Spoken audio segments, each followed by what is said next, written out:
You know, we're so proud of our staff. I'll tell you one thing, though, we're not prepared to a pandemic because it's not just physically tasking, it's emotionally tasking. And we have a solution for this pandemic, but not all people have chosen to take that pathway of the solution, and I mean the vaccine. So it's, we have quite a bit of emotional liabilities here, and we have a lot of stress on us, team-wise, everybody. This hospital for the emergency department, Kadlec, because it's a major center, there's about 32 beds where we usually are seeing people. And there was a point within the last couple of weeks here where we had 25 beds filled with patients waiting for a bed to go upstairs. Those aren't all COVID, but the hospital is very full of COVID. And that's creating a problem where we're seeing sometimes only 7 beds in this ER can see patients, which is why sometimes there's 30-person waits in the waiting room, which is why people who have real health problems that are not COVID are not getting seen. I just wanted to kind of make sure everybody understands how big of a deal this is, how much it's in the community right now, and it's making people really sick and it's killing people.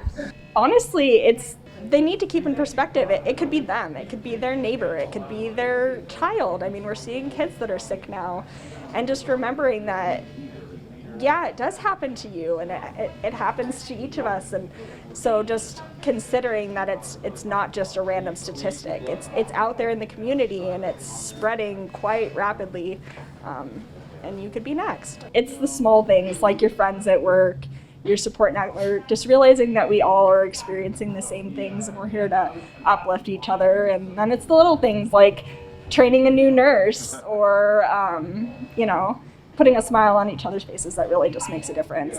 And then even the little things from the patients, just those little areas of like gratitude and appreciation, I think really make a difference. The hospital doesn't run without our ancillary staff.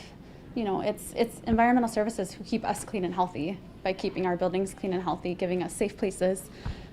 We can't run without them. We need nourishment for our patients to be able to heal. Without our kitchen, we can't do that. It's a huge, huge team effort. Pharmacy is crucial.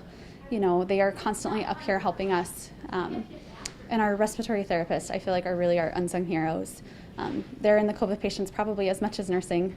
They're constantly in rooms and they take, 8, 10 patients.